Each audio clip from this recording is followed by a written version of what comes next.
ஹரி ஓம். மாணவர்கள் அனைவருக்கும் வணக்கம். 7ஆம் வகுப்பு தமிழ் இயல் 3 விரிவானம் கப்பலோட்டிய தமிழர் பக்கம் எண் 63.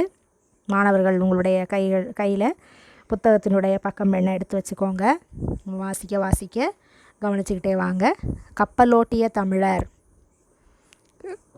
கப்பலோட்டிய தமிழர்னால் அந்த காலத்தில் சுதந்திர இந்தியாவிற்கு முன்பாக இந்திய நாட்டினுடைய சார்பில் முக்கியமாக தமிழகத்தை சார்ந்த ஒரு விடுதலை வீரர், இயக்க வீரர், வெள்ளையர்களை எதிர்த்து வாணிகம் செய்வதற்காக தானே தன்னுடைய சொந்த முயற்சியால் கப்பல் ஓட்டுறாரு. அப்படிப்பட்ட ஒரு விடுதலை வீரரான வ.உ. சிதம்பரனாரை பற்றி தான் நாம் இந்த விரிவானத்தில் பார்க்க போகிறோம். நுழையும் முன் தென்னாட்டில் உள்ள தூத்துக்குடி அந்நாளில் எந்நாட்டவரும் அறிந்த துறைமுக நகரம். அந்நகரின் பெருமையை தம் பெருமையாக்கி கொண்டவர் சிதம்பரனார். அவர் தன்னலம் துறந்த தனிப்பெரும் தொண்டர். இந்திய கடலாட்சி எமதே என கருதி இருமாந்திருந்த ஆங்கிலேயர் பொறிகலங்கி நெறிமயங்க கப்பலோட்டிய தமிழர் சிதம்பரனார். நாட்டிலே சுதந்திர உணர்ச்சியை ஊட்டியதற்காக அவரை சிறை கோட்டத்தில் மாட்டி மகிழ்ந்தது ஆங்கில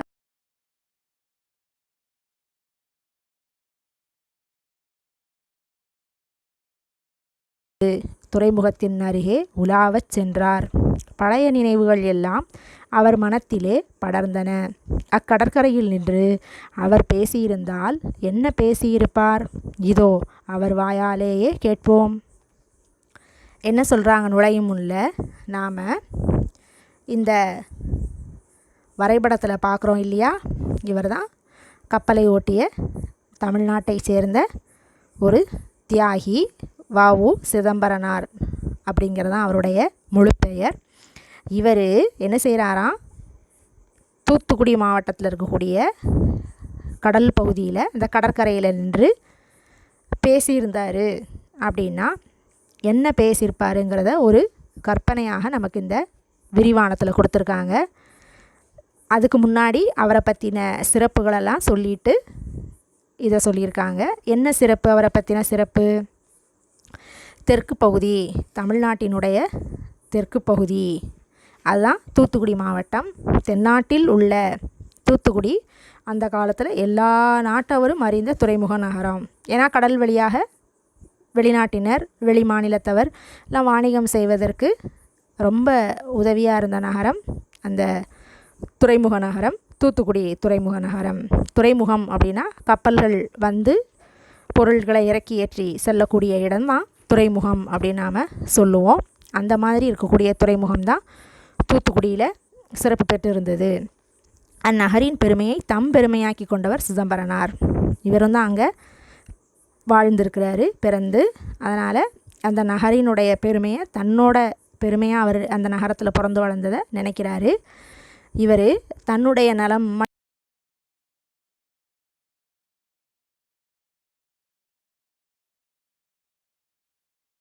கடலாட்சி எமதே, இந்தியாவில் இருக்கக்கூடிய கடல் மூலம் நாங்கள் வியாபாரம் செஞ்சு இந்த நாட்டை நாங்கள் தான் ஆள்வோம், ஆட்சி செய்வோம் அப்படின்னு ரொம்ப ஆணவத்தோடு இருந்த ஆங்கிலேயர்கள் பொறி கலங்கினா அவங்களுடைய உடம்பில் இருக்கக்கூடிய ஐம்புலன்களும் கலங்குற அளவுக்கு அவங்களையே மதிமயங்க வைக்கக்கூடிய ஆற்றலை பெற்றிருந்தார் இந்த வ.உ. சிதம்பரனார்.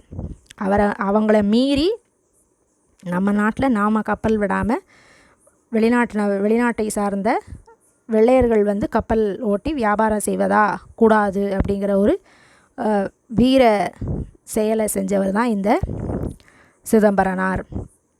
நாட்டிலே சுதந்திர உணர்ச்சியை ஊட்டியதற்காக, அப்போது இவர் வாழ்ந்த காலம் சுதந்திரம் அடைவதற்கு முந்தைய காலம். அதனால் மக்களிடத்தில் சுதந்திர உணர்ச்சியை ஏற்படுத்தினவர். இவர் என்ன செஞ்சாங்கன்னாக்கா, ஆங்கிலேய அரசாங்கம் அரெஸ்ட் பண்ணி, அதாவது இவரை கைது செய்து சிறையில் இவரை பல கொடுமைகளுக்கு ஆளாக்குனாங்க. அதுக்கப்புறம் இவருடைய சிறை தண்டனை முடிந்து இவர் திரும்பவும் தான் வாழ்ந்த தூத்துக்குடி பகுதிக்கு வராரு. வரவர் ஒரு நாள் சாயந்தர பொழுதில் அந்த கடற்கரை ஓரமாக உலாவுறாரு. அப்போ அவர் என்னென்னலாம் அல்லல் பட்டார், துன்பப்பட்டாருங்கிறத அவருடைய மனதில் காட்சிகளாக விரியுது. அங்கேருந்து அவர் பேசியிருந்தாருன்னா எப்படியெல்லாம் என்னென்ன நிகழ்வை பற்றியெல்லாம் அவர் பேசியிருப்பார், சொல்லியிருப்பார், நினைத்து பார்த்துருப்பாருங்கிறத ஒரு கற்பனையான ஒரு ஒரு ஒரு நிகழ்வாக இந்த பாடத்தில் கொடுத்துருக்காங்க. இப்போ நாம் பாடப்பகுதிக்குள்ளே போகலாம். தென்னாட்டு துறைமுகமே, 300 ஆண்டுகளாக நீயே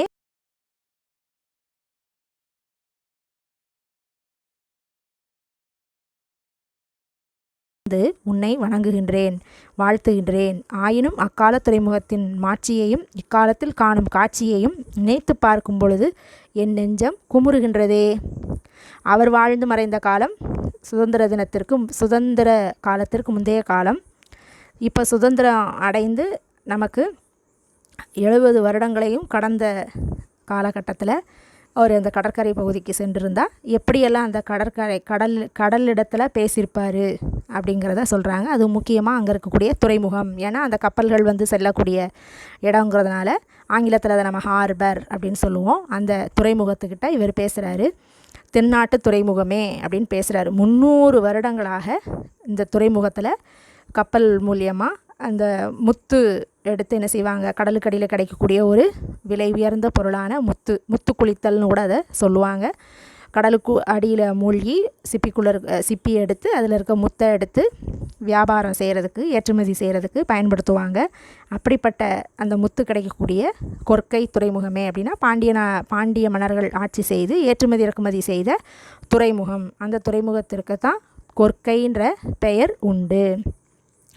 இம்முத்துக்கரையில் முதன்மை பெற்று விளங்குகிறாய். அந்த முத்து எடுக்கக்கூடிய அந்த இடத்துல நீ ஒரு முதன்மை பெற்ற துறைமுகமாக இருக்கிற.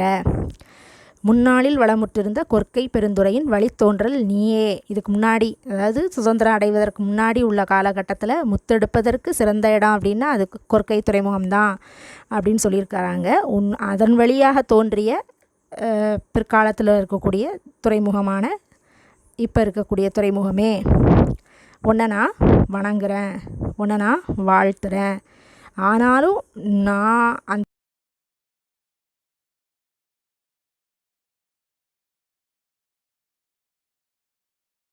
அப்போ உள்ள காலத்தையும் இப்போ உன்னை பார்க்கக்கூடிய இந்த காட்சியையும் நினச்சி பார்க்கும்போது எனக்கே ரொம்ப வேதனையாக இருக்குது அப்படின்னு அவர் சொல்கிறாரு.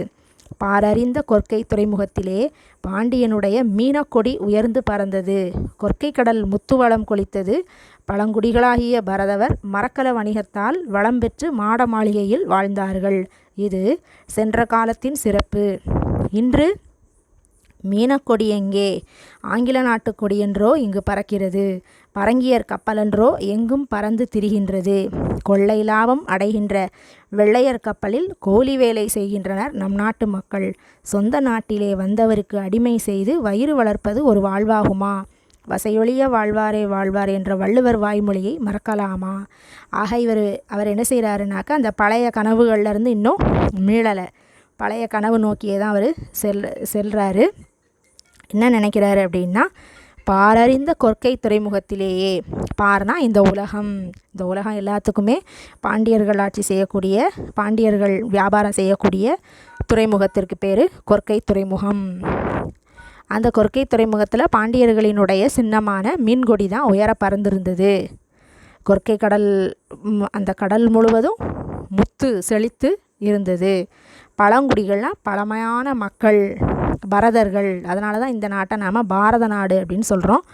மரக்கல வணிகம், கலம் அப்படின்னா கப்பல், மரக்கலம்னா மரத்தினால் செய்யப்பட்ட கப்பல் மூலம் வணிகம் செஞ்சு அதன் மூலமாக நல்ல வளம் பெற்று மாட மாளிகைகள், பெரிய பெரிய வானளவு உயர்ந்த பெரிய பெரிய வீடுகளில், மாளிகைகளில், கோபுரங்கள்லாம் வாழ்ந்தாங்க.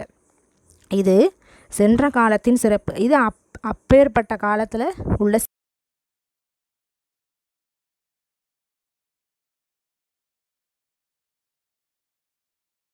மீன் பொறித்த கொடி, மீன் படம் வரையப்பட்ட கொடியானது பறந்து கொண்டிருந்தது. ஆனால் இன்னைக்கு இந்த மீனக்கொடி எங்கே? அந்த பாண்டியர்களினுடைய அந்த சிறப்பு பெற்ற கொடி இல்லை. அதுக்கு பதிலாக ஆங்கில நாட்டு கொடியில் இங்கே பறந்துக்கிட்டு இருக்கு. அந்த பாண்டியன் மன்னர்களினுடைய வளம் மிகுந்த கப்பல்கள் வணிகம் செய்யாமல் பரங்கியர் கப்பல், பரங்கியர்னால் ஆங்கிலேயர்கள், ஆங்கிலம் பேசக்கூடிய ஆங்கிலேயர்கள், வெள்ளையர்கள் அப்படின்னு சொல்லுவோம். அவங்களுடைய கப்பலில் எங்கே பார்த்தாலும் வியாபாரம் செய்கிறதுக்காக போய்கிட்டு இருக்கு. கொள்ளை லாபம் அடைகின்ற வெள்ளையர் கப்பலில் கூலி வேலை செய்கின்றனர் நம் நாட்டு மக்கள். கொள்ளை லாபம், அவங்க வியாபார நோக்கத்தோட வணிகம் செய்கிறதுனால அவங்களுக்கு நிறைய லாபம் கிடைக்கிது. அப்படிப்பட்ட அந்த வியாபார நோக்கில் கப்பலில் பயணம் செய்கிற அந்த வெள்ளையர்கள் கூட்டத்தில் நம்ம தமிழ்நாட்டு மக்கள் எல்லோரும் என்ன செய்கிறாங்களாம், கூலி வேலை செய்கிறாங்க. நம்மளுடைய சொந்த நாட்டில் அயல்நாட்டினர் வியாபாரம் செய்வதற்கு நம்ம நாட்டினர் கூலி தொழிலாளியாக வேலை செய்கிறது எவ்வளோ ஒரு இழிவான செயல் அப்படிங்கிறத அவர் சொல்கிறார். சொந்த நாட்டிலே வந்தவருக்கு அடிமை செய்து வயிறு வளர்ப்பதுனால் நம்மளுடைய பசியை போக்குக்கொள்ள அளவுக்கு கூலி வேலை செய்கிறது ஒரு வாழ்வா? அப்படிப்பட்ட ஒரு லைஃப் நம்மளுக்கு தேவையா? வசையொழிய வாழ்வாரே வாழ்வார். வசை அப்படின்னா பழி. பழி ஒருவருக்கு ஏற்படும் விதத்தில் வாழ்பவர்களுக்கு சமமாக மாட்டார்கள். இசையொழிய வாழ்வாரே வாழ்வார். புகழ்ச்சிக்கு உடன்பட்டு வாழக்கூடியவர்கள் தான் இவ்வுலகத்தில் வாழ்பவர்கள். அடுத்தவர்களுடைய பழிபாவங்களுக்கு ஆட்பட்டு வாழ்பவர்களாகவே கருதப்பட மாட்டாங்கன்றத வள்ளுவர் சொன்ன அந்த குறள் எடுத்துக்காட்டோட இந்த பாடத்தில் அந்த அளவுக்கு தமிழினம்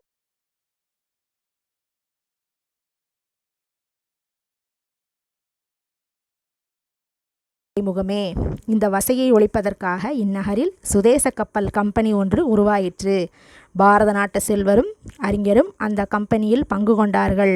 பழங்கால பாண்டியரை போல் மதுரை மாநகரிலே தமிழ்ச்சங்கம் அமைத்து புலவர் பாடு புகழுடையவராய் விளங்கிய பாண்டித்துரையார் அக்கம்பெனியின் தலைவர் ஆயினார். அதன் செயலாளனாக அமைந்து பணி செய்யும் பேறு எனக்கு கிடைத்தது. கம்பெனியார் வாங்கிய சுதேச கப்பல் உன் துறைமுகத்தை வந்தடைந்தது. வெள்ளோட்டம் பார்ப்பதற்காக அக்கப்பல் இங்கிருந்து கொழும்புத்துறையை நோக்கி புறப்பட்ட நாளில் இன்ப வெள்ளம் என் உள்ளத்திலே பொங்கி எழுந்தது. கண்களில் ஆனந்த கண்ணீர் வழிந்தது. சிதம்பரனார் சொல்கிறாரு, ஆங்கிலேயர்கள் ஆட்சி செய்த காலத்தில் தமிழினம் சொந்தமாக தமிழ் பேசுகிற மக்கள் சொந்தமாக நம்மளுடைய மண்ணில் வெளிநாட்டார் கப்பல் விட்டு வியாபாரம் செய்து அதில் அடிமை கூலிகளாக தமிழினம் வேலை செய்கிறத விரும்பாத இந்த சிதம்பரனார் வேலை செய்த பாண்டித்துரையார் அப்படிங்கிற ஒரு பாண்டிய மன்னன் சொந்தமாக ஒரு கப்பல் ஒன்று வாங்குறாரு. அந்த கப்பலில் இவர் செயலாளராக, செக்ரட்டரி அப்படின்னு ஆங்கிலத்தில் சொல்லுவோம், அந்த செயலாளர் பதவி அந்த சிதம்பரனாருக்கு கிடைக்கிது. அப்போ முதல் முறையாக அவங்க அந்த கப்பலை என்ன செய்கிறாங்கன்னாக்க இலங்கை, கொழும்பு அப்படின்னு அதில் போட்டிருக்கு, இலங்கைங்கிற அந்த தீவுக்கு சூழ்ந்து கடல் நீர் இருக்கும், நடுவில் நாடு இருக்கும். அந்த இலங்கை நோக்கி ஒரு முறை, இப்போ நம்ம புதிதாக ஏதாவது வாகனம் வாங்கினோம்னா ஒரு முறை நம்ம அதை ஓட்டி பார்க்கணுன்னு ஆசைப்படுவோம் இல்லையா? அந்த மாதிரி இவங்களும் புதிதாக வியாபாரம் செய்வதற்காக வாங்கிய கப்பலை கொழும்புன்ற அந்த இலங்கை நாட்டை நோக்கி ஒரு முறை ட்ரையல் பார்ப்போம். அதுக்கு பேர் தான் அங்கே வெள்ளோட்டம் அப்படின்னு குறிப்பிட்டிருக்காங்க.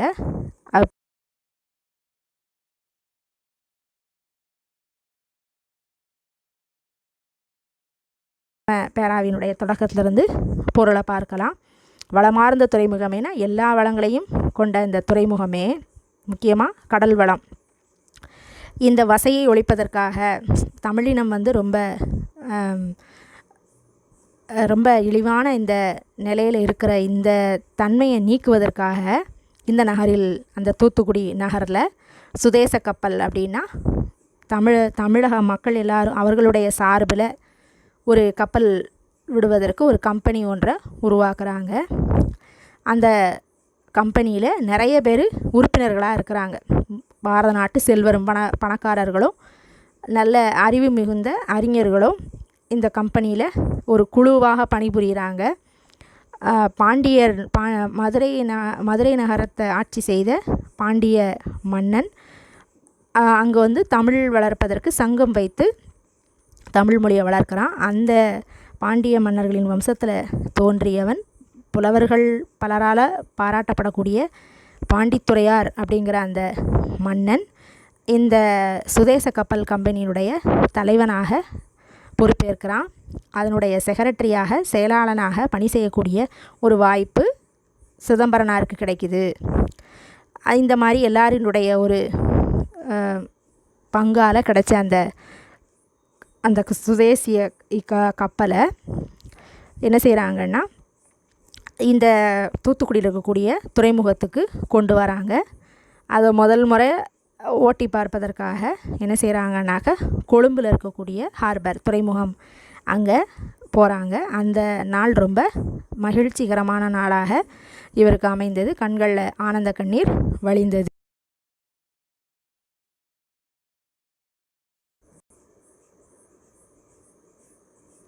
வாணிக மாமணியே, அன்று முதல் சுதேச கப்பல் வாணிகம் வளர்ந்தது. வெள்ளையர் வாணிகம் தளர்ந்தது. அது கண்டு அவர் உள்ளம் எரிந்தது. வெறுக்கத்தக்க சூழ்ச்சிகளை அன்னார் கையாளத் தலைப்பட்டனர். சுதேச கம்பெனி வேலை நின்றும் நான் விலகி கொண்டால் 100,000 ரூபாய் கையடக்கம் தருவதாக மறைமுகமாக கூறினர். எனக்கு உற்ற துணையாக நின்று ஊக்கம் தந்த நண்பர்களை பலவாறு பயமுறுத்தினர். இவையெல்லாம் பயனற்று ஒளிந்த நிலையிலே அடக்குமுறையை கையாள கருதி அரசாங்கத்தின் உதவியை நாடினர். இவர் என்ன சொல்கிறாரு? வாணிக மாமணியே அப்படின்னு இந்த துறைமுகத்தை சொல்கிறார். வாணிகம் செய்வதற்கு காரணமாக இருக்கக்கூடிய அந்த துறைமுகத்தை மாமணியே, மிகச்சிறந்த ஒரு உயர்வான ஒரு நிலையில் அந்த துறைமுகத்தை அவர் புகழ்கிறாரு. அன்னைக்கு நாங்கள் வெள்ளோட்டமாக அந்த கப்பலை செலுத்தினோம். படிப்படியாக அதனுடைய பணி தொடர்ந்தது. வியாபாரம் செழிச்சது. மக்களில் ரொம்ப மகிழ்ச்சியாக இருந்தாங்க. இதை அந்த வெள்ளையர் கூட்டம் தெரிஞ்சுக்கிட்டாங்க. அவங்களுடைய பிஸ்னஸ், அவங்களுடைய வாணிகம் தளர்ந்து போனது. இதை பார்க்குற அவங்களுடைய உள்ளம் என்ன செய்ய ஆரம்பிச்சிச்சு? எரிய ஆரம்பிச்சிருச்சு. உடனே என்ன செஞ்சாங்க? நிறைய சூழ்ச்சிகளெல்லாம் அவங்க என்ன செய்ய ஆரம்பித்தாங்க? கையாள ஆரம்பித்தாங்க. இவரை, அதாவது சிதம்பரனாரை அழைத்து அந்த சுதேச கம்பெனி டீம்லேருந்து நீ விலகிட்ட அப்படின்னா உனக்கு 100,000 ரூபாய் அப்படின்னா 1,00,000 1 lakh உனக்கு நாங்கள் தரோம் அப்படிங்க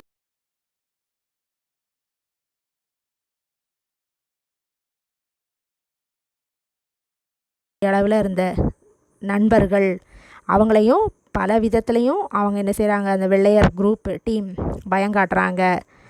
இதெல்லாம் இவங்கக்கிட்ட செல்லுபடியாகலை. யார்கிட்ட? நம்ம தமிழர் இனத்துக்கிட்ட செல்லுபடியாகலை. ஆங்கிலேயர்கள் செய்த சூழ்ச்சிகளெல்லாம் பயனற்று ஒளிந்த நிலையில் இருந்தது. கடைசியில் அவங்க அடக்குமுறை அப்படின்னா வேறு வழி இல்லை, இவங்கள நாம் கஷ்டப்படுத்தி தான் இந்த சுதேச கப்பல் நிறுவனத்திலேருந்து விலக்கணும் அப்படிங்கிறத நினச்சிக்கிட்டு அவங்க அந்த அரசாங்கத்தினுடைய உதவியை, ஹெல்ப்பை நாடி போகிறாங்க அந்த வெள்ளையர் கூட்டம். அதுக்கப்புறம் என்ன நடந்தது அப்படிங்கிறத நாம் வரக்கூடிய வகுப்பில் தெரிஞ்சுக்கலாம். மாணவர்களே, நமக்கு இது விரிவானங்கிறதுனால இதை நீங்கள் வாசிப்பு பயிற்சி உங்களுக்கு வீட்டு பாடமாக தரோம். இதில் இருக்கக்கூடிய வார்த்தைகளை, வாக்கியங்களை வீட்டில் இருக்க யாரையாவது ஒருத்தரை சொல்லி நீங்கள் எழுதி அதில் எழுத்துப்பிழை இல்லாத அளவுக்கு பயிற்சி பெறுங்க. நன்றி மாணவர்களே, வணக்கம்.